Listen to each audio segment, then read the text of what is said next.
Jesse Lingard is set for a £25 million permanent move to West Ham United. He will be paid somewhere in the region of £100,000 a week. West Ham are also interested in signing a couple of other Man United players at the same time.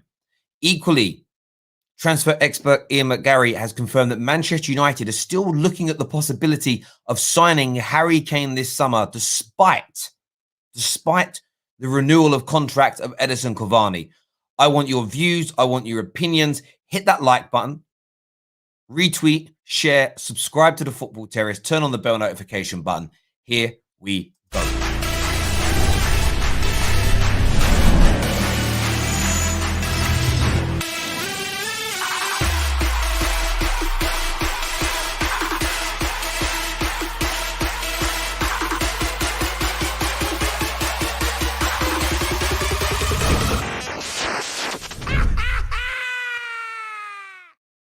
Good morning, everybody. Welcome back to the Football Terrace. Some interesting transfer news this morning. Firstly, from one of the leading transfer experts out there, Dean Jones.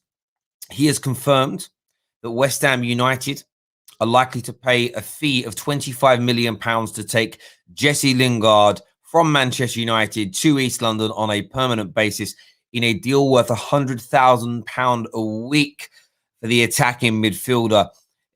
He's worth the money. He's been absolutely sensational since he joined West Ham, and they absolutely love him down there. The move is set to be made permanent this summer. What's interesting in the report as well from Dean Jones is that he also says that West Ham are also checking out Nemanja Matic and Phil Jones as potential options this week.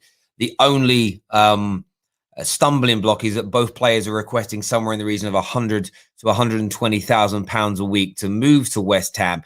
Matic may be able to get that because of his overall qualities and experience. I doubt anyone's going to pay. I try not to laugh. I doubt anybody's going to pay a man like Phil Jones £120,000 per week, especially when he's only on about £70,000 a week, £80,000 a week at Manchester United. But it could end up being some good pieces of business for United, raising, across selling all three of those players, you might be able to raise yourself £35 to £40 million plus what you're saving in salaries across all three. You're sort of looking at income of around £60 to £65 million potentially over the course of time saved by Man United that you hope is reinvested elsewhere in the team. In other news, Ian McGarry has said, and I'm going to quote him here, Ian McGarry has said that Man United is still interested in signing Harry Kane this summer, despite the fact Edinson Cavani has signed a new deal. First question is, do any of you believe Man United are still going to pursue him? And if so, why? Is there really a necessity to go after a striker this summer? I kind of hope this news isn't true, and I want Man United to focus on the most pressing issues at the club. But as ever, this is my stream, but it's your show, and I want your opinions. I want your views. Get your comments in now. We're going to open up the lines for you to phone in and have your say as well this morning. Make sure that like button is being hit. If you're new to YouTube, first thing you do, get in, hit it. If you're watching on Twitter, retweet. If you're watching on Facebook, like and share. Same as on the YouTube platform as well. And if you're not a subscriber to the Football Terrace, whatever platform you're watching on, there is a link to come across to our YouTube channel. Make sure you subscribe and you turn on the bell notifications. It's very important that you do that. Let's do some of your comments here. Terry, don't you ever get bored of pure speculation? No. It's a good question. I love the transfer window because what you find with a lot of transfer activity is there's a fair amount of it that's true, but without there ever being a possibility of a deal going through. So Man United could still be talking to Harry Kane representatives. I just like to get to the truth, or I like fans to discuss what they think is going on. It's part and parcel of football. It's a brilliant part. And the thing with it is, barring what you see on the field of play, so much of what we talk about as football fans is speculation. Why isn't Donny van de Beek being picked? Why isn't Mane being dropped? Why does Granit Xhaka keep starting? Why doesn't Balogun get an opportunity? Why does Harry Kane get played when he's injured all the time? There are all these questions we ask as fans that are about football, that when you think about the answers that we give, There's speculation. It's a source has said, I read this in a paper. I think the reason is football is partly about that in every aspect. Transfers are no different. So do I get bored? Absolutely not. I love it. It's brilliant. David Kitts says it was Kane to Chelsea yesterday. Pointless to listen to these stories. Well, but it isn't, is it? What you've got to understand here, David, is if Harry Kane's leaving Tottenham and he is pushing for a move away, he has told the club that he wants to leave. Other teams are going to make inquiries. Other teams are going to talk to representatives. Other teams are going to try and make inroads. Harry Kane won't have one club that's looking to sign him. All the news was yesterday is that Chelsea are looking to submit a £100 million bid. That doesn't mean, per se, that Man United or City won't go in for him. So it's not pointless to listen to the stories because multiple clubs are always fighting over one said player. So that more than one story can be true at any particular time. No one's made a claim anywhere that Man United have got a done deal for Harry Kane. Everyone else has walked away. So, of course, the conversation still needs to happen. 110%. Good morning, Zaza. Hope you are well. Hope you are well. Strip Bear's absolutely right here. Kane has so many options. He does. Everybody wants him. But I think what's a really important bit of news to focus on this morning is Declan Rice. Is the Declan Rice situation absolute facts? You know what I'm saying, bro. It's how it is. We'll talk about Declan Rice in a minute. Declan Rice is more of a question from me, by the way. So there's no story on Declan Rice. It's an opinion piece from me. So we'll get into Declan Rice a little bit later. What I do find really interesting is, the Jesse Lingard move. Man United need to do more of this for our fringe players. We're looking to get rid of loan moves out. Pereira's hasn't worked out for him, and I'm not too surprised, to be fair. But we got good money for Chris Smalling after a successful loan. Jesse Lingard has had it. We may need to do it this. I think Man United may end up loaning out David De Gea before they actually sell him. I think David De Gea may end up being a loan move away for a year before he's sold. He's on such high salary, like a lot of our, what I call legacy players that were signing new deals before Ole Gunnar Solskjaer was fully established at the football club. The pay rises were colossal. You had people, the amount, with all due respect, the amount of money the Lingards, the Joneses of this world were earning based on their capability was ridiculous, legitimately ridiculous. So sometimes you need these loan moves away to really whet other clubs' appetites. You really, really do. Thank you very much. So let's get that like button hit, people, this morning. Let's get it while we're live on the air. Let's set the target today while we're live on the air to 350 likes. Let's try and get it past that. Facebook are halfway there. Facebook are well in front of YouTube right now, and they're on 152. YouTube just on 55 as it stands. And retweets on Twitter. What are we saying on Twitter here, retweet-wise? I'm going to take a look here because I've got it up in front of me. We're on 1. What are you doing, Twitter? You can all hit that retweet button right now. Let's get this news out there. Let's get this stream out there and have what we've got to say. Strip Bear, listen, I appreciate that. It's not clickbait if it's speculation from, yeah, exactly. It's a question. It's the news. I don't get what I always said this about transfer. I don't really get what people's concerns are with transfer speculation. It doesn't change your what. If a journalist today says, I've heard a rumor that Man United are about to bid for Joe Bloggs, why does that change your world? What's the issue with it? I never get it. I never understand it. I love it, though. And we are never, ever going to stop doing that. Ever. In a million years. It's not changing. We love it here. I want a holding midfielder and a centre-back, not a striker. That's why I asked a question about Declan Rice. Because for me, I need Man United. I need Man United to push this. I need Manchester United to push this deal. I need Manchester United to fight tooth and nail to get a top-class CDM. And we should be using Lingard for the Rice deal, in my opinion. Whether it's very hard sometimes to get a direct swap, so two deals that are intertwined. But work on it as two separate deals. Do them a good deal for Lingard to enable us to bring in Declan Rice, because Declan Rice would transform the Manchester United midfield in epic proportions. We could play double pivot. We could play a single pivot with a 3. We could play a damn 4-4-2 with him in the middle when it's great. You could play the diamond when there are problems. we saw last night at Manchester United, Matic and Donny, very good technically, but a combination of no athleticism or strength or speed. We know that Matic has got strength, but he hasn't got the athleticism and movement. You bring in Fred and McTominay, so much better at covering the ground. They don't get run through, run over, hurt, destroyed. But technically on the ball, they're inferior. Declan Rice is almost an amalgamation of all the attributes we need in that central area. It would be huge. Declan Rice and Jadon Sancho, get those deals done, Manchester United Football Club, and get them done now.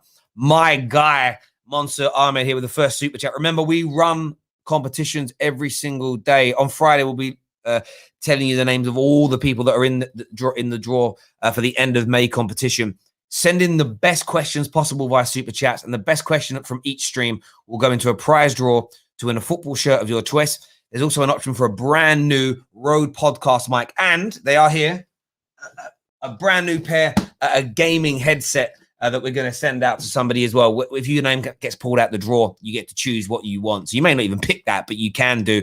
Get your super chat questions in now, ladies and gentlemen. But Monsieur here says LFC can still get top 4 even if we lose against United. Leicester lost their last 2. We win our final 3 and we are in with goal difference. Liverpool need to completely rejuvenate the front 3. On Liverpool making top 4, there is still a chance. There is still a chance, but you have to beat us. United have rested and rotated. I'm hoping we're fresh. It's going to be. I actually think Thursday night's game is going to be amazing. Man United are only playing for pride, and I want us to go out there tooth and nail, fight. Liverpool, it's all or nothing. It's the final part of their season, and Liverpool's season could completely end on Thursday, and it's going to be an interesting one. There's no doubt about it. Terry, talk about the real issue, the Glazers. Bro, we've been talking about the Glazers on the Football Terrace for over 5 years. People are now starting to talk about it in their masses. We will cover it when relevant. We'll be covering we're actually sending a team out on the ground tomorrow in Manchester to talk ahead of the games, cover the protests. So we're covering that. We'll be sharing links. We'll be, we're doing everything we can do to help push things forward. But there's no new news in relation to the Glazers. None. So it's when there's new news, we talk about it. A comment here from Jamie says, no way Kane is coming due to the Cavani 1-year deal. I think Sancho is coming, but not Kane. I would like to get Rice in the same deal for Lingard plus 40, 50 million to West Ham. 100% agree with you, bro. 100% agree with you on your point about Kane. Just for an opinion piece, I don't think it's happening. I legitimately don't. I don't see it happening at all. I don't see it happening at all. We're going to share the link now for you to phone in and have your say. We're going to share it on, I'm going to share it on the Discord server, actually. I'm going to put it on the Discord server this morning, and we're going to put it in the Manchester United chat today for you to come on. The moderators will put it into the other links a little bit later on as well. I'm going to put it in there now. Call in now. Get yourselves across the Discord. Get the link. We'll share it with everybody in that chat room. There you go. That's been shared over there. So get that done. We've got some really good shows on the horizon as well for you, though, in the next week. We're doing a big ranking system. We're going to be ranking and we're going to be tiering the team of the year. We are also going to be picking the England squad for the World Cup. We're also going to be doing player of the seasons, flop of the seasons, managers of the seasons, and we're going to be doing a final review of this year's transfers. We've got big tiering shows coming up. We know how much you all love and get involved with the ranking shows and the tiering shows we do. So many of them planned and coming up in the coming weeks. A lot of people are already doing their player of the year awards and things like that. We've kind of slowed down, really. We've kind of slowed down from that in somewhat because I want to wait to the end of the campaign. There are certain players that I think, I'll give you an example. If Ruben Diaz drops a stinker in the Champions League final, I'm not giving him player of the year. Because what we do at the Terrace is we don't just look at their Premier League performances. We look at the overall impact they've had on their team. We're going to pick a player of the year for the club, for what they've done. So I think we need to wait until the finals have happened, for all the finals have happened and final league positions are found and who was clutch in those moments. Because for me, you might look at it and think, somebody might look at it and say, I think most improved player should be Mason Mount. No, I think it should be Phil Foden. Mason Mount scores a brace and wins a Champions League. He's going in front of Phil Foden because that clutch game, that clutch moment, holds a lot of weight. So we're going to wait until then to do it. But there's some great shows on the horizon for you. We're going to be getting some cool. We're going to get some Mr. Singh on in a moment. Amin's backstage as well. But some super chats first. First one. Keep Paul Pogba and only sign Sancho, or sell Pogba and sign Rice or Sancho. Pick one. That's a great question. So keep Pogba and sell. Oh.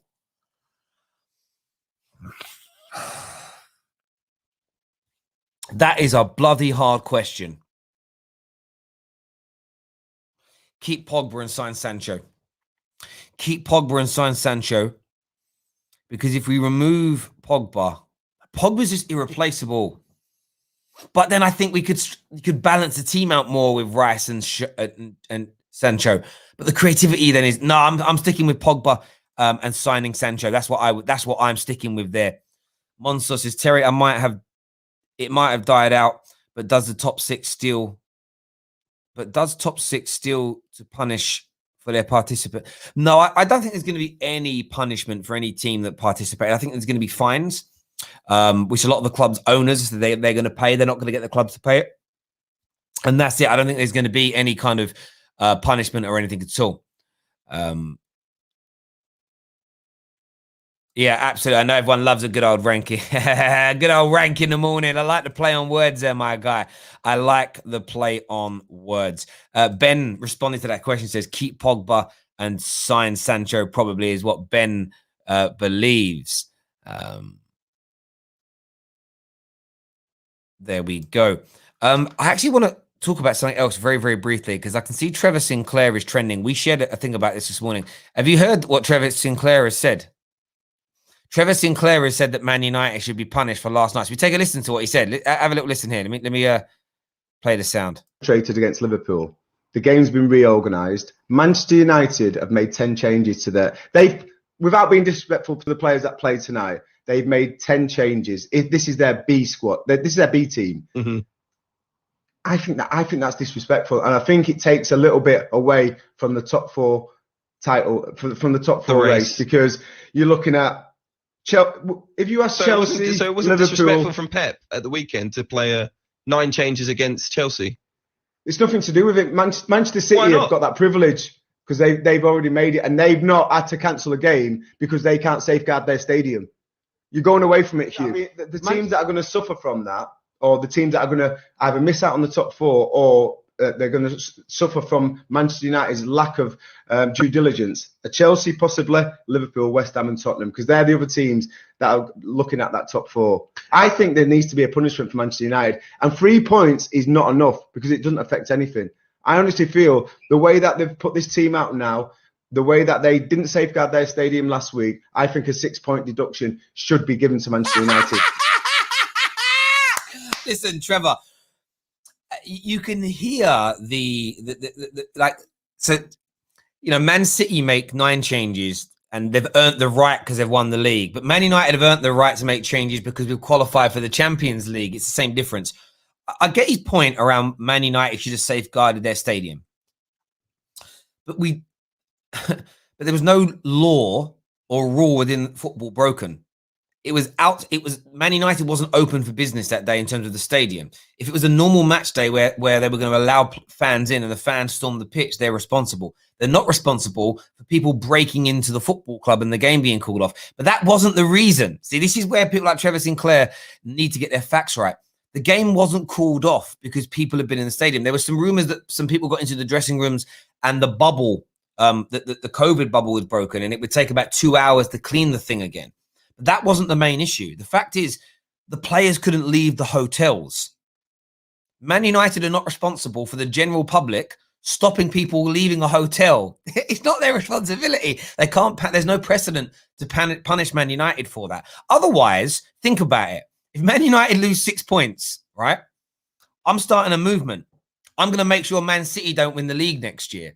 What we do is we get 5,000 Man United fans to every City game to barricade their hotel to not let them leave, and then they can't play, meaning they have to be docked points. By what Trevor Sinclair has said, fans now could just stop a team from playing every week, and the team has to be punished because they're responsible. Think about it. It's just bitterness. I like Trevor Sinclair. Like I like people that have very out there opinions. I love it. But for me, I listened to that this morning and it made me die, bruv. Legitimately made me die. It was so funny. But there we go. Let's do some. Let's go to some of your calls now. Yes, mate. Ben here says the salt and pepper.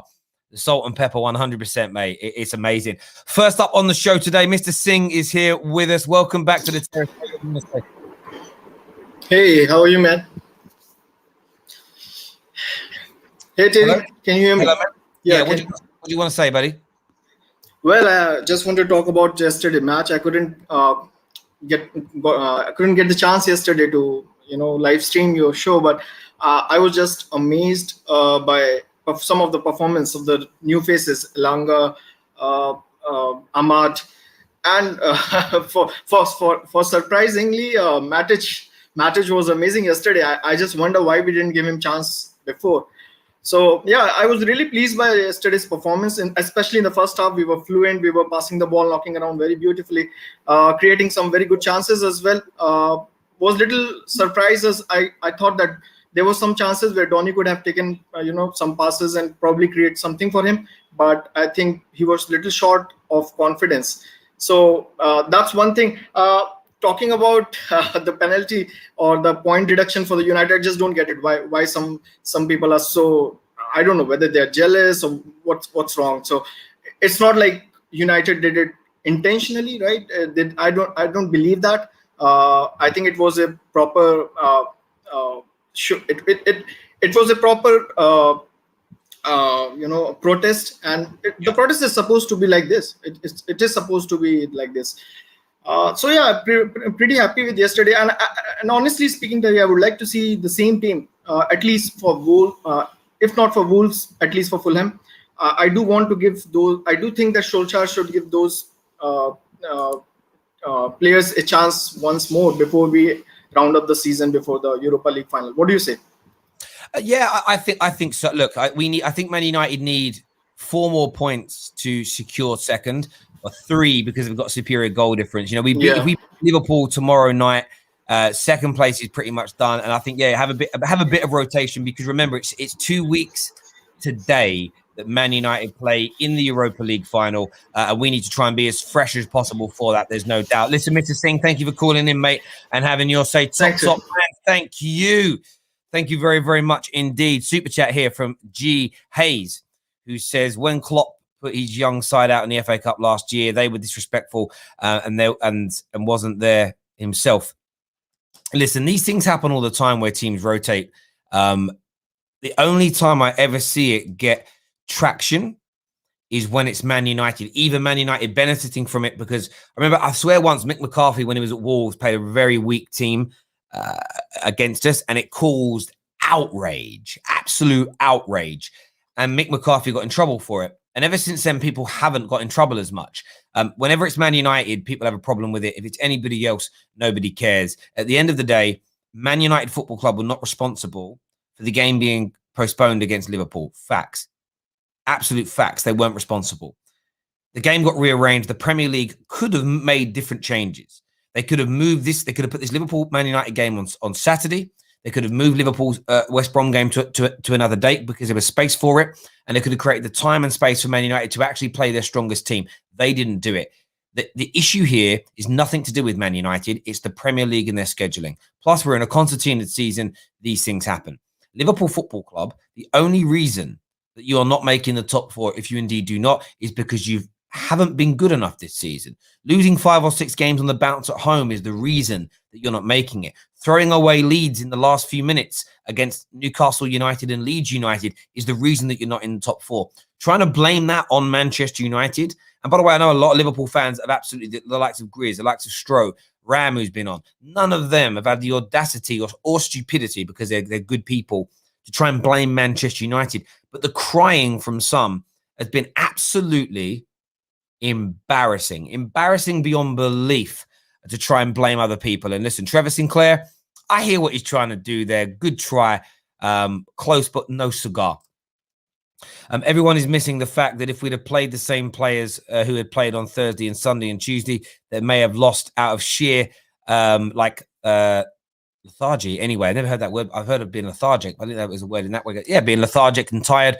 Ollie picked the best team he could. Absolutely.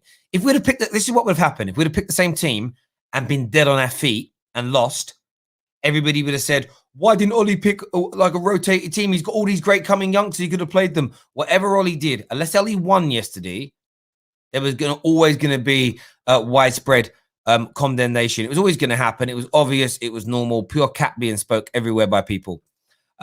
We dictated Liverpool 6 losses at home. You're absolutely right, original base, Annie. You see that there? You know, we were the reason Liverpool lost all those games at home as well. Did you hear what Richard Key said on Bein Sport? Apparently, we owe Liverpool for the game not being made. Liverpool have been crap all season. Look, Richard Keys is a long-standing Manchester United hater, a long-standing Man United hater. We all know this. There is no doubt about it. Long-standing hater. Let's go to some more calls here. Next on the show, we've got Matt. Matt, welcome to the terrace. Who do you support? Man United. You're a Man United fan. Give me what are you here to speak about today, buddy? I'm going here to talk about the efficiency a little bit of John Murtough. I've seen a lot of rumours. Obviously, Jesse Lingard out to West Ham. I've also seen about Tom Heaton the other day about moving on a free to become the backup. Yeah, I think the efficiency of our business, or rumoured efficiency of our business, is actually quite impressive. The fact that, well, considering what we had last year, Red Woodward, it's been very impressive. The fact that we've got all these signings lined up, or and outgoings lined up, ready for the summer.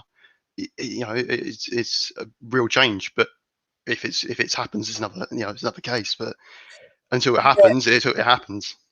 No, I agree with you, Matty. I think we're so used to having the wall pulled over our eyes and the PR machine protecting the Glazers, protecting Woodward when things were going on. Things seem and feel positive to me right now around the club, even though I still want the Glazers out and I'm not happy with things. It does appear that we're operating differently. And if we can get, as you say, a few of these, some good sales, you get good money for Pereiras and Lingards. We move on the Phil Joneses, and then we sign a couple of players quickly. And if you get Sancho in before the Euros, as an example, maybe Declan Rice will take a little bit longer, but if you could get a couple of deals done before the Euros, get a couple of players out before the Euros, I think you would start to see a far more relaxed approach from Manchester United fans. I think there would be almost an element of, okay, we're still going to push for the Glazers to go, but at the same time, I'm happy with how the club's being operated. And I almost get that sense and that feel with Liverpool. So they want the club to spend more money. They want the club to be run even better. But you know what? They're really happy with their manager. They're really happy with Michael Edwards. They're really happy with the actual business they do. They're happy with. They just want bigger business on top of it. So do you get, theirs is almost a case of, if FFG started splashing a bit more money on some stars, I think Liverpool fans would be completely and utterly happy. I even look at Tottenham. If Tottenham started spending more money on players, they would be happy. I think Man United is a lot deeper rooted, the money that's being taken out of the club, the lack of repairs on the stadium and everything else that we want to see addressed at the same time. But I do agree, there does appear to be a far more efficiency. In terms of these transfer rumours today, Dean Jones, who's very reliable, says it's likely that Lingard will go, which is great. Declan Rice, would you like to see Man United push for a deal there?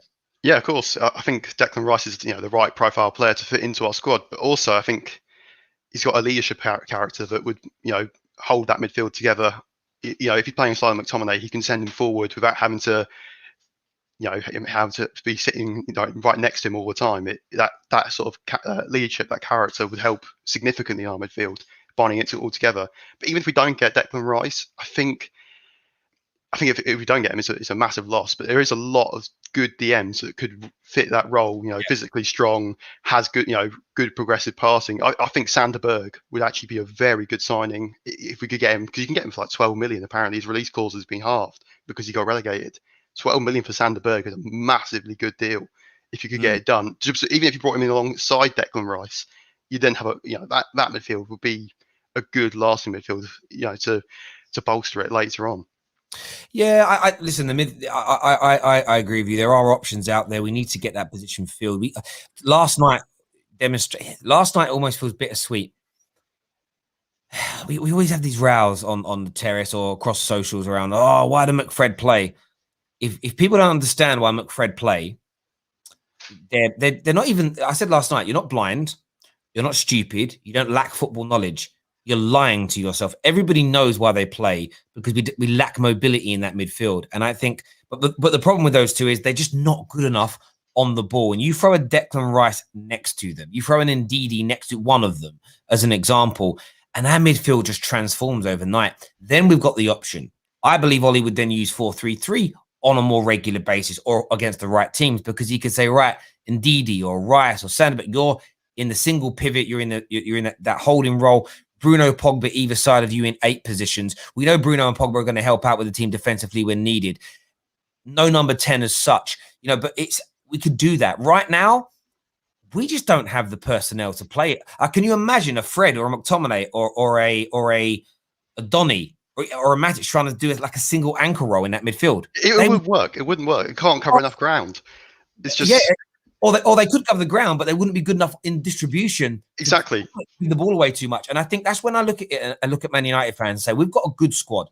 And there's some exceptionally talented players there. When you think of our front line and how good it is, if you compare that to the midfield, it's night and day. Like defense, I'm actually quite happy with our defense. We need a sprinkling of additional quality. But the midfield, outside of Paul Pogba, is so average. Last night completely exposed our defense, not only for the fact that obviously we know the pairing's wrong from the, we know that Maguire along somebody quick, it works well, but also we saw last night that Axel and Eric aren't very good on the ball. They're not like a Lindelof on the ball. And I think if you had either one of those two as a pairing, so you had, or we've seen it in PSG, Lindelof and Axel together works well as a pairing, because Lindelof's good on the ball and Axel's got the recovery pace and good reading on the game to stop anything going from behind him.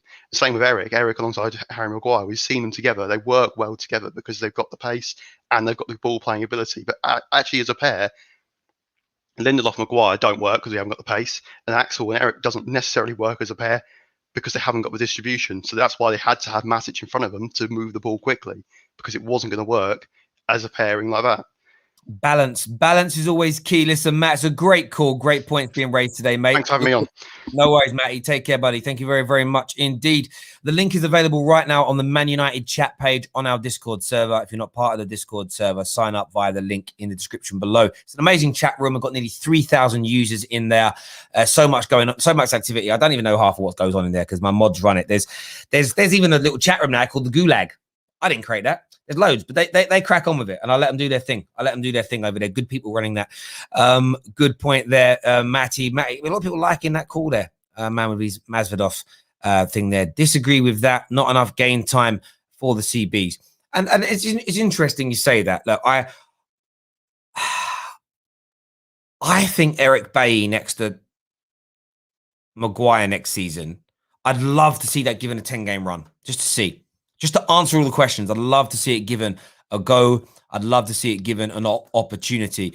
Please make sure you're hitting that like button. Facebook currently on 107 likes. 207 likes. YouTube on 176. YouTube, can you catch up with Facebook and beat them in the likes category? Get that done right now. Next on the show, we've got Amin. Amin's an Arsenal fan. What are you saying, buddy? Hey, Terry. Not looking good for us right now, but it's looking good for you guys. So let's talk about United. I know you said Harry Kane doesn't look likely for you, right? But I think United is the most likely destination he will go to, because if you think about it, right, I would have said a few years ago Real Madrid, Barcelona, but now because of Corona hit, they're struggling financially. That's why they're still in the Super Leagues to this day. Manchester City. So the only 3 clubs I see him going to is Manchester City, United, and possibly Chelsea. But with the relationship Tottenham have with Chelsea, I'm saying it's very unlikely. So leaves United and City. The only problem with City is that Guardiola, he does spend a lot of money, but he never spends like 100 million on one player, right? So it's looking likely like the only possible option for him is to go United.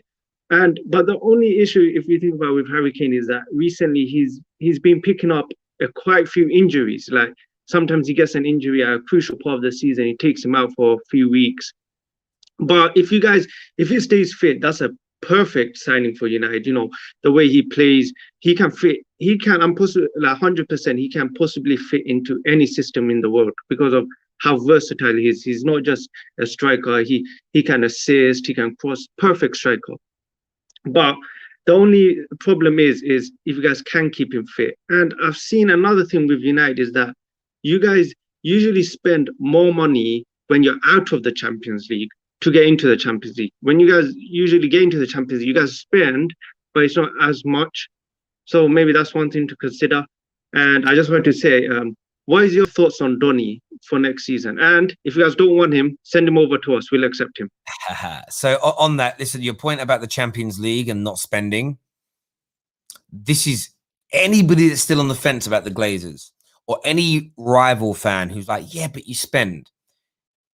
These are the nuances. These are the moments. These are the key points that maybe rival fans don't see, think about or feel. We're at a point where we're currently second best in the league, 7, 8, 10 or so points behind the leaders. City are a better squad, better manager. We need to close that gap. Ollie himself said we need extra. We know we need extra quality. No matter how much Ollie's spent, we still need more. There is no doubt about that. A team that wants to win the league this summer signs that CDM, signs that right side of the attacker, buys that back up in defense, gets rid of 2 or 3 players to make room in the squad, and we go again next season with a stronger, fitter squad, and we ensure we keep our stars. That's what a proper club does. If Man United go through this summer and we spend 40 million, we sign a one midfielder, we sell a couple of players, and we just talk about, we're going to promote youth, then it tells you the ambitions of the football club. That won't be Ollie saying, I don't want more, because he's already publicly stated he does. The second point around Donny, look, I've been really disappointed in Donny this season, not because I think he's trash. I thought he'd be a lot better for us. Some will blame it on Ollie's system and coaching. I more so believe he's been caught out by the pace, speed, velocity, and sort of athleticism needed in the Premier League to be competitive. I still think some people have spoke about selling him. I want us to give him another season. I think his talent and his ability and his pedigree so far in his career warrants him being given another year. We've seen in the past players take a year or so to settle into the English game. And I want to see what he can then go on to do from there. You give him another opportunity. You give him them chances to go out there and do what he's got to do. I would hate for him to leave and then set the world alight again. And we sit there thinking, he was in our grasp, because he was meant to be that extra bit of depth this season in the midfield areas where when we rested and rotated, we still shone. He hasn't quite done it. But the great thing about keeping a Donny, if he improves, like we hope he does, it's cliched, but he's that new signing. It's like if Donny was, forget playing in the same style, if Donny next season was as impactful for us as he is for Holland and Ajax next year, it would feel like a new signing, because we haven't seen that this season. So I would keep him one more year. I would work with him. I would nurture him. I would try and make him bigger and better and go from there, mate. But listen, a great call, Amin. Thank you very much for coming on, having your say. Top man. Next on the show this morning, we're going to go to KJ in just a few seconds. Let's do some of your comments here. We've had quite a few good questions that have come in this morning. We've had some really good questions that have come in this morning. D1 is currently winning. We'll be going into the prize draw. Super chat your questions into me or the panel or anybody else. And we want to go through them with you all right about now. Let's do some of these. I love the comment section on YouTube, because sometimes it's you guys just talking and it's like, I'm not going to put it up. Let's see what we're saying here. Oh, someone asked me, where do I think Harry Kane will go? I can't get Chelsea out of my head. When I think Harry Kane, I just keep seeing him in a blue shirt. Keep seeing him in a blue shirt at Chelsea. I see the media fallout. I see the anger and hatred from Spurs fans. I see Monstar loving it. I see Anita like just absolutely going mad. Popping the champagne. I see Jem loving it. An Essex boy joining his team. I see David saying, my striker. My guy, my striker. I see that happening. I see Prime saying, I told you so. You know, I see all these things happening at the same time. Just imagine it. I can see Daniel. Daniel's going to buy a new curtain that's going to have Harry Kane on it. It's all going to happen. Kai's not been on the terrace for a while. Hopefully very, very soon. Kai's going to come out calling all the crying Spurs fans soy boys. You know what's coming, right? You know what's going to happen. Like, it's obvious. It's going to be amazing. It's going to be amazing. I think it's going to happen. I really do. People say, nah, no chance. And maybe it won't. It's just, I've had a vision. I've had a vision. KJ's on with me now. What you saying, bro? Yes. I had a good night's sleep last night. I had a little help though. I injected some of Liverpool fans' tears into my veins, and I slept like a flipping baby, man. I was flipping out, fam. Such a beautiful drug. Their tears and Arsenal fan tears are injected every time. It's like a drug to me. Anyway, Harry Kane to Man United. Yeah, we're not buying a striker. Cavani signed. Simple as that. You know what I'm saying? We will be touting that we're signing Harry Kane. Sorry, but in real truth, they ain't gonna spend 100 M's, 120 M's on Harry Kane now that they've got Cavani signed up for an extra year. Maybe next year we'll sign the striker, but this year I don't see us doing it right now. No, I totally agree. And this is where again I have reached out to Ian McGarry. I'd love to get him on and ask him to again. Whenever I listen to these things, it's like, where's the deeper questions? So United looking to like definitely try and sign this year, or are they? Man United might be looking at it to gauge the situation. So is Kane likely to leave Tottenham this summer? Because the word on the street might be actually no, because they're not going to sell him to Chelsea, even though I think they could. City aren't bidding for him, and the Spanish clubs don't have any money. So Kane is probably going to stay for another year by default. Man United might look at it and say, well, we'll just keep our ear to the ground and we won't go anywhere near him, because if Harry Kane is going to stay this summer, we don't need to bid for him this year. We'll do the year with Cavani and then maybe move for Kane. I think that's where sometimes you hear these rumors. It's like United, you could be inquiring about a player, but you don't have the intentions of buying them in the window that's coming up. It's more of a longer term plan. I'd love to think that's happened. On your point though about Liverpool, I do need to play this in case anybody hasn't seen it. I don't know if you've seen. Have you seen this? It's going to go up on the screen now. You seen this? No, this guy, bruv. Inject it. Come on. Everyone who's watching is beautiful. United should be charged with match fixing and deducted points. This lineup is a fucking disgrace because they know that we need Leicester to lose to get any chance of top four. And that Ole Gunnar Bellend has purposely made a team so shite that even Leicester can beat them. This is a fucking disgrace. It's a disgrace to football. This is worse than the Super League. There needs to be serious ramifications put in place. You shouldn't be allowed to do this. It's a disgrace. Fuck you, Manchester United.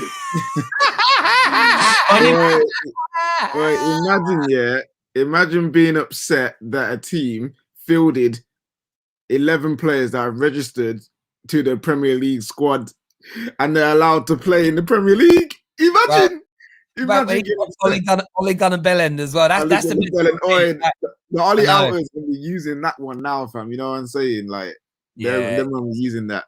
Honest to God, it made me. It just filled me with joy watching it. I was like, wow. What I've loved as well is I feel like Liverpool fans like this gentleman, you know, sort of Liverpool fans have the same mentality as a Richard Keys or a Trevor Sinclair. Trevor Sinclair. Not that Trevor Sinclair is a Liverpool fan, in case anyone tries to twist what I'm saying. But they've been looking for an excuse. They've been looking for a reason to give as to why they're not in the Champions League positions. And I think it posed itself as one. The problem they've got is most sane, level-headed Liverpool fans haven't bought into that idea. I think what they were hoping for is that the big accounts and the big Liverpool fans on socials would get on board as well, and then they'd be like vindicated. But no, they just look. I mean, the geezer's crying. I mean, he's crying. Oh yeah, I can see it now, Graham. Soon and see, we're like, yes, we know Liverpool have played bad this season, but you're gonna ask, why didn't Paul Pogba play against Leicester? Where was he? You can just see it, man. You do. What's your reaction to the news about Jesse Lingard? Dean Jones has said that he's highly likely to sign for West Ham for £25 million. Yo, listen, I wanted 30, but 25 is still good. He has raised his own price through his own hard work and form. I congratulate that. He deserves this move. Let him go and be a talisman for someone. Let him go be the main guy. Let him go be the star for a club. I love Jesse Lingard as a person.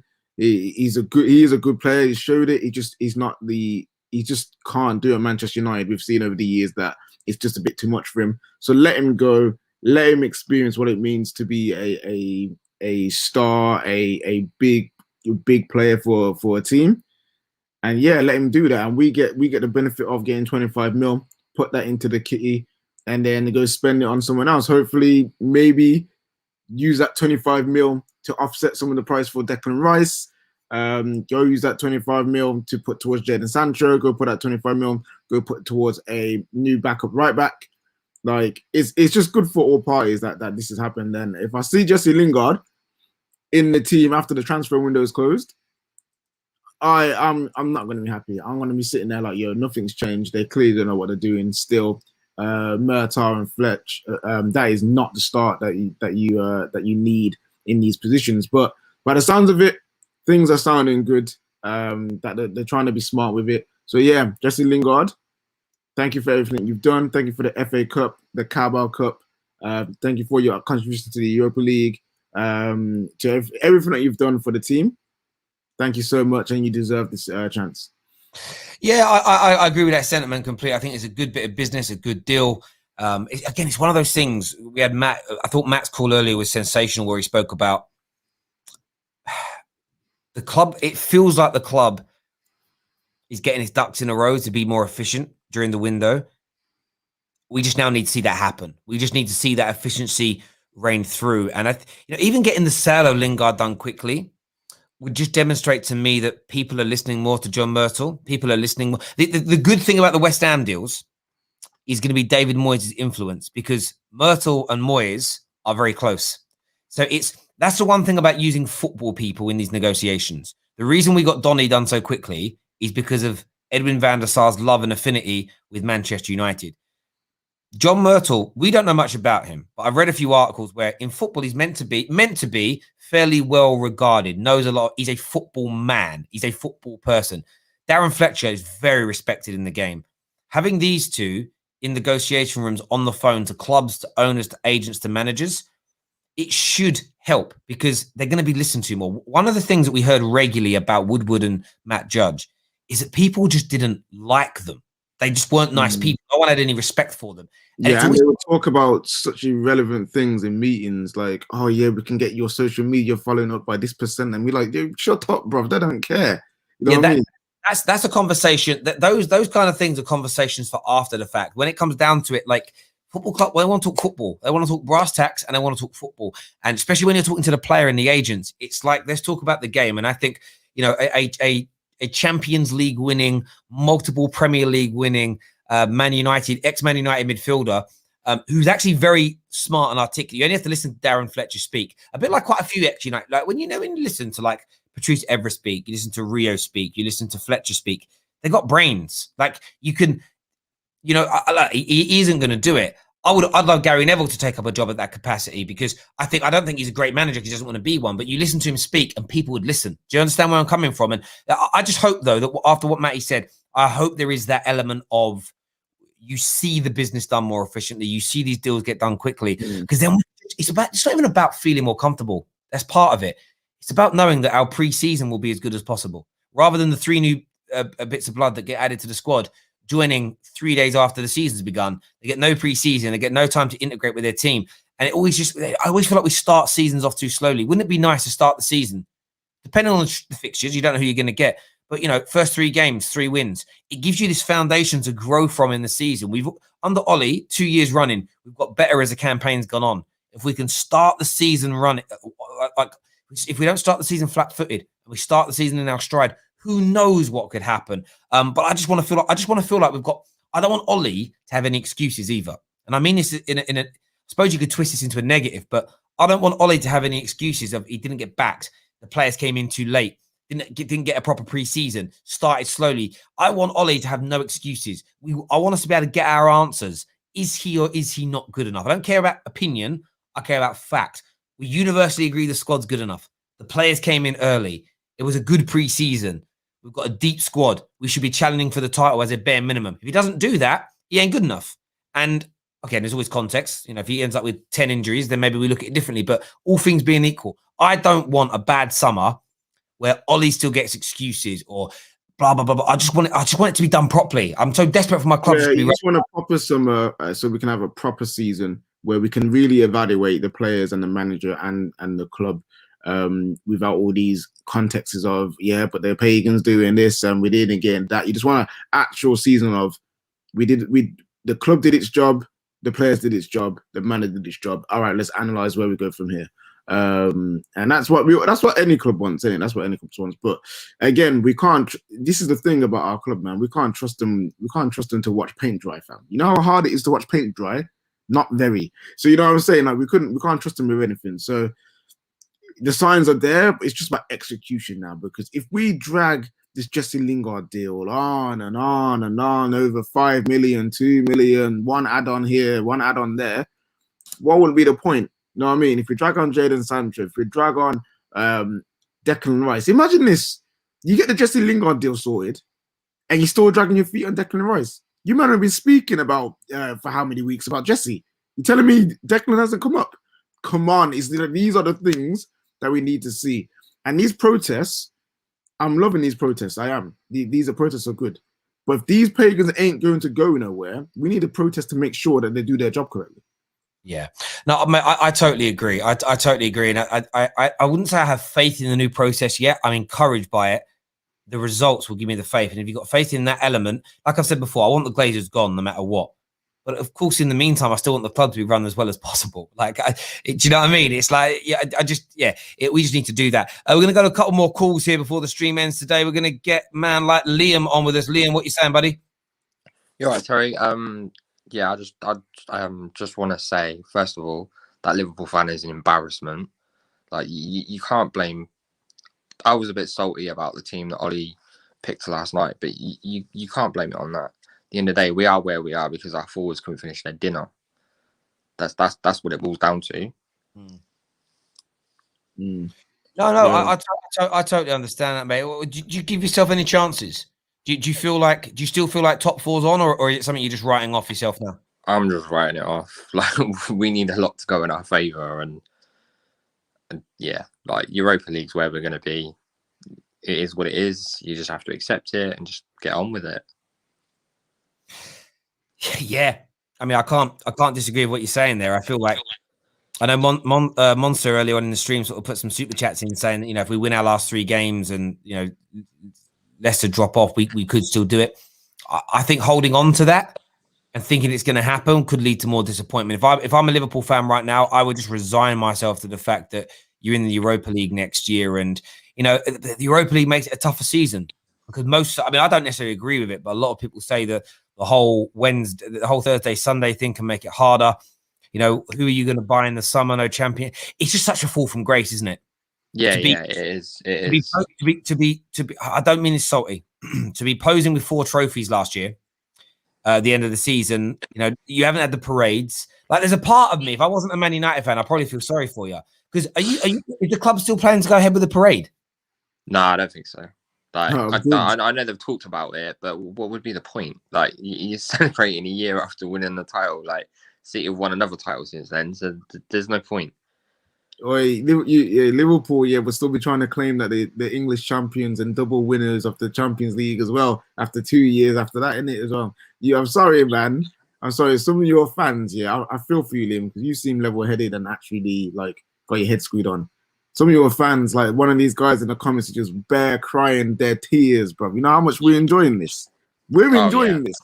The more that Liverpool fans cry, the more that we enjoy the fact that you're crying. And I feel sorry for you, Liam, because you're there just like, everyone, stop doing this. It's our own fault. And you got AG, LFC in the comments crying. it's United, it's a disgrace. Yo, bro, tell Firmino to actually score goals, and then you wouldn't be here, innit? Tell Mane to fix his hairline, and you wouldn't be here, innit? It's just peak for you, man. That's all it is. Yeah, it is what it is. You know, we've got to try and beat you tomorrow night, but I don't really have much hope for that either. So, mate, listen, I'm really up for tomorrow night's game because I don't. Man United in my lifetime have very rarely played Liverpool in what feels to me like the only thing. There's nothing riding on it for us, if that makes sense. Like we're secure in our Champions League position. We've got a final to look forward to. I don't feel like there's any pressure on us. All the pressure's on you. So for me, I'm just nice. I'm relaxed. I'm chilled. I'm excited. It's going to be good fun. Listen, Liam, thanks for calling in, mate, and having your say. Top man. We had a super chat here that said, bin off Kane, get Rice. We have Gunwood. Do you know what's interesting last night? Again, the Cavani deal stood out to me last night. Again, KJ has been such good business because Greenwood scored a very good goal. But then as the game went on, especially as he wasn't surrounded by other people of his level or of his level or experience, he faded as well. He isn't ready to lead the line for Man United yet. He needs another year to 18 months of development, coaching, nurturing to learn his game. It's very rare that people can, at his age, lead a line by themselves. They can be scorers of good goals and they can have great moments. And listen, what's he 9-10 goal contributions in his last 11 games? He's on fire. But I don't like this notion yet of just Greenwood's a centre forward, play him every week. I think that could be detrimental. Physically he's not ready as well. Like you can see it. Like he still needs to get some muscle mass on. We saw him last summer come back from lockdown looking a bit beefy, and we're like, yes, that's what we like to see. He needs to go that extra level again. And get some more muscle on. Hopefully, remember what Ronnie did when he was with us, and he gained that muscle mass and just turned into an absolute beast. I'm hoping that he does something like that to help him out when he plays centrally, because he still does get knocked off the ball at times. He's getting stronger each week, which is good, but he still needs the extra muscle mass. He still needs the extra experience, and having Cavani with us now is wonderful. Haaland is a freak at his age to lead the line, because look at him. I reckon if he wasn't built like a freaking brick wall and built like a man at his age, he would also find it difficult to lead the line by himself. He's got the good genes to help him out there. So Greenwood needs a little bit more time. We haven't spent time on the Cavani. He goes next summer, and then think about bringing in another striker, whether it be someone who's experience ready now, or someone you have to compete with Greenwood. Either way, we're in a good spot. As long as we get DM right wing sorted this summer, we can be in a good spot.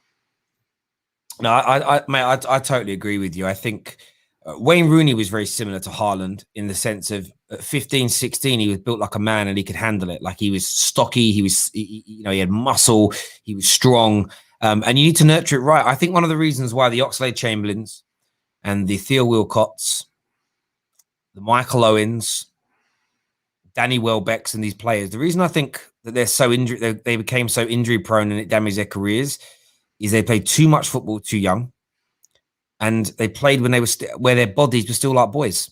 They still had, and I don't even mean that, they still had bodies like young boys when they started playing professional football. And I think the volume of games and the physicality of the game damaged them. They're essentially their muscles and their body were still growing and developing, but they were competing at the elite end of the spectrum. And I think it was too much too soon for them physically, and it damaged them long term. And they got some bad injuries early and never fully recovered. And I think nurturing in the Greenwoods and the Fodens and the like is so important. Yeah. And it's something we need to do more of. Even in the early days of Rashford, he was used sparingly. So I'm not saying Joe said he didn't made his football better, but he would be used this game and out. And I remember at the time when he was being rotated in and out, people were saying it's wrong, he should be playing every week. And I just felt like, no, he really. Now look at him. Now look at him. He's stronger now. Obviously, he's got those minor injuries, but his body is built like he's built now. So he's built for that now. And if you look at Ahmad, Ahmad was, I think, was very, very, very good yesterday. He showed his talent and showed that he is up to the standard technically of the Premier League. But one thing happened that made me and my dad laugh. Also, I need to start watching games with my dad because when we watch them together, we lose. I think it's just bad vibes. But yeah, what happened was he got the ball and then he ran into Tielemans' shoulder, and he was out, like he was on the floor, breathing heavy, and that right there, because Tielemans is a big guy, but he's not the biggest guy in the Premier League. If you're running into him and you're getting wiped out, that's when you know, right, I need to get stronger, you know what I mean? And it's just things like that. Imagine a man playing week in, week out, running into people, getting battered by like Chris Wood, getting battered by Tarkowski, Ben Mee, and them man there. Like Sacco and that. Like, he won't be good. Yeah, he just needs time. This is the thing, time. And I watched it last night. Like Sancho's, that's why I'm looking forward to hopefully Sancho coming in, because he's got that experience. He's been playing like the men's game now for a few years, and he comes in knowing what's what, where Ahmad's barely played football at a professional level, and it just takes time. And again, I think Ollie's doing the right thing with the way he's nurturing these players and the way he's bringing them through. People just want it now. Do you know what everybody wants? I think, and maybe they don't know this is what they want, but it's my view, listening to what they say about Ollie doesn't really care about youth. Otherwise, he'd be giving Greenwood more game time. He'd be doing this more, that more. Everybody wants Mbappe. Everybody wants the new Mbappe. Everybody wants the new Ronaldo, new Wayne Rooney. Everybody wants to bring through that 16, 17, 18-year-old who is, for all intents and purposes, world-class from the first moment they kick a ball. And they want to play every single week because that's our star boy. Like I've said, look at the history books of the youngsters, especially the ones that are not built like men, that play regularly from 17 years old onwards. The injury records can be crazy. Only a handful go on to. Listen, when I think about the Premier League era, Wayne Rooney killed it but faded early. Cesc Fabregas killed it but faded early. So we actually go down the line and look at it. Look at their careers and look what time. Well, look when they stopped playing. That's why Ryan Giggs was a freak. 17 years old. But go back and look at his first few years. He wasn't a starter every week. He was nurtured until his body was ready. The class of 92, a lot of them didn't start getting regular game time until their early 20s, nurtured in until they were ready. And I think that this is the thing for me, which people just like disregard it. It's almost, I want the new Wayne Rooney. They're rare, bruv. They are rocking horse shit. Every now and then you get an 18-year-old that's just ready to go there and then, but they're rare. They're not. Yeah. Mbappe's and Haaland's and Rooney's are so rare. It is unbelievable. Yeah, Terry, you know what's funny, yeah? I'm probably the biggest fan of youth players on the football terrace. Have you noticed I'm the most calm one when it comes to them not playing certain games and playing here, playing there. Like the other day when he was like, KJ, I bet you want a mad Diallo to start against Roma. And I said, no. You know what I mean? Because I appreciate them that much that I know how much time and work goes into them becoming the best. Some of these fans are just blinded by talent, and it's like, yeah, they need to play every week. It's like, no, because if you do that, it actually could ruin them. One game here or there is cool, but people are calling Matt to start every week and Greenwood to start every week, and it's like, no, man, don't do that. Don't do that because it ain't good. That's why we need a Cavani to stay. That's why we need a Jadon Sancho. That's why, if James Garner comes back, man like Jimmy Garner and that, if he comes back, he needs a Declan Rice in front of him. He needs an experienced, better DM in front of him that can actually play football. Matic is too old. Freddie McTominay, you ain't learning from them. You're probably teaching them things. You know what I mean? Let me give some people some examples here. Paul Scholes, viewed by 90% of Man United fans as our greatest ever midfielder, or one of our greatest ever players. Didn't play his first 30+ league camps. So didn't play over 30 league games in a season until 1990, still 97-98 season, which made him 23-24. Season before that, so when he was 22 to 23, he played 24 league games. Season before that, when he was 20 to 21, 26. The year before that, 17. So he wasn't playing like week in, week out all the time, as an example. It's about going back and actually looking at the facts. Even let's go and look at Ryan Giggs, because Ryan Giggs was a phenom. Like no one who's on, I don't actually think anyone watching this stream would remember Ryan Giggs' debut because of their age. So he's 47 years of age now, right? And let's forget what's going on in his life right now. I'm talking about the footballer. He's first, in fairness, he might have been. So what year was he born? He was born in 73. He made 31 appearances he breaks the mold here. So he made in 1992, he made 38 league appearances. So 1980, so he would have still been a teenager. So he's one of those phenoms that goes on to do it. So Ryan Giggs is one of those Wayne Rooney-esque players that comes in at a young age and absolutely kills it. So of the whole of the class of 92, he's the only one that I've seen. Let's look at David Beckham, who was another one of the stars, and let's have a look and see. Just want to do this live on the air so we can take a look at this. Started playing regular. I've never looked into this before, but I don't think they all played lots of teenagers. So David Beckham, his first season where he played over 30 games was 95, 96, which was he would have been 21. So not he didn't even make his first league appearance for Man United until he was 20. Do you get what I'm saying, bro? Like it's this notion that 17, 18 got to play every week. No, you don't. Like, so David Beckham, his first 30-plus game season came in his early 20s, you know, and we're talking about playing teenagers now from the get-go without developing them, without letting them grow physically. It's crazy. And I'm using the class of 92 because they are the alumni of academy players that we rave about. Does that make sense? They are the individuals. They are the epitome of youth products in the UK, especially at Manchester United. Gary Neville. So he was born in 1975 as well. His first 30-plus season, 95-96 campaign. Again, early 20s. It's rare. So out of all of the class of 92, one was playing regularly as a teenager. And how many more before him and after him? Very few. Very, very few. And Ryan Giggs was also a freak because he then went on to be 40-odd years of age. If you look at the likes of Norman Whiteside, George Best has a different excuse because of the drink, maybe. But you look at a lot of the guys that were stars for us as teenagers that played loads at 18, 19. Look when they started to fade, late 20s. I don't want Rashford or Greenwood or Ahmad being 28 and being finished. I want them to go on to 34, 35, 36. That's just my view anyway. But yeah, I just like to look at the facts in these matters. It's an absolute, I think it's become, I'd love to do a body of work on this and actually look at the last 30 years, all the breakthrough wonder kids that went on to be stars, or the ones that didn't as well, and look at it, how many made it, how many didn't, and how many played too much as teenagers versus who. I would love to do the breakdown and say, I guarantee you could find a genuine scientific correlation between playing too much as a 17, 18, 19-year-old and fading out or never reaching your full potential or becoming injury prone versus being nurtured into your early 20s and then let to go and play. I guarantee there's a correlation. I guarantee there is. Yeah, there probably is. The science probably backs it up as well. Probably. It just annoys me, bruv, that so many people sit there and they're like, but Beckham, and but this, but that, but the other. Yeah, most didn't play that regularly until later on down the line. But yeah, even Cristiano Ronaldo played a lot. But if I remember his first couple of seasons, it was in and out. There's a lot of appearances, but it was a lot of from the bench. It wasn't playing like all the games. As far as I remember, I'd have to go back and look at it and research it, you know, he didn't play over 30 league.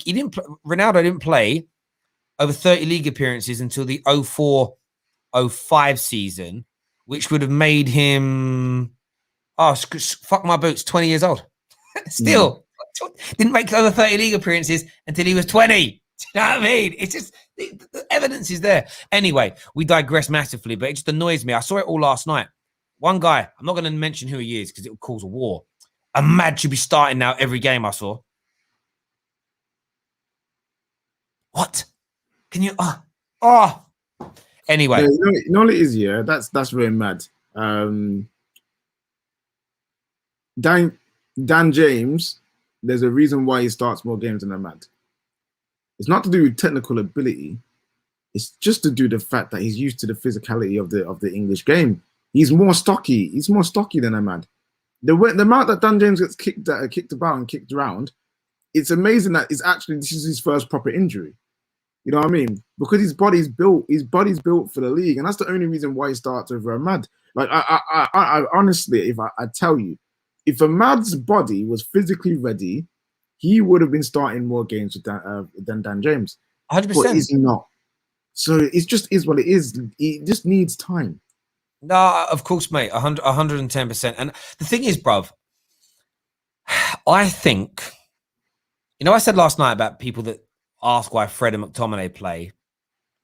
I don't think they're blind. I don't think they don't understand football. I don't think they don't understand the physical element. I just think they're lying to themselves because they have an agenda.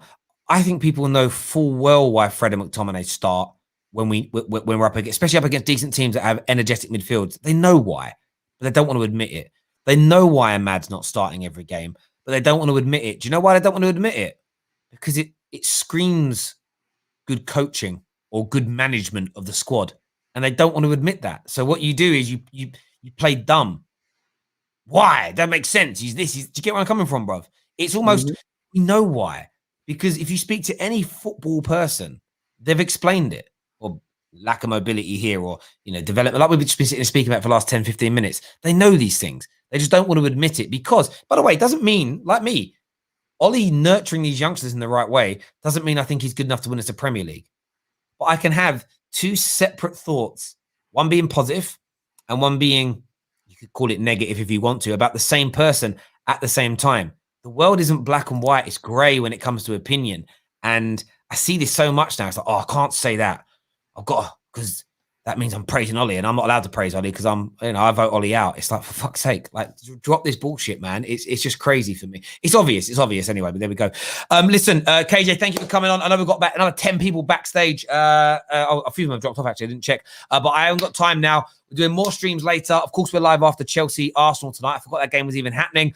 So make sure you're tuning into the Terrace. But until next time, take care. Goodbye. God bless.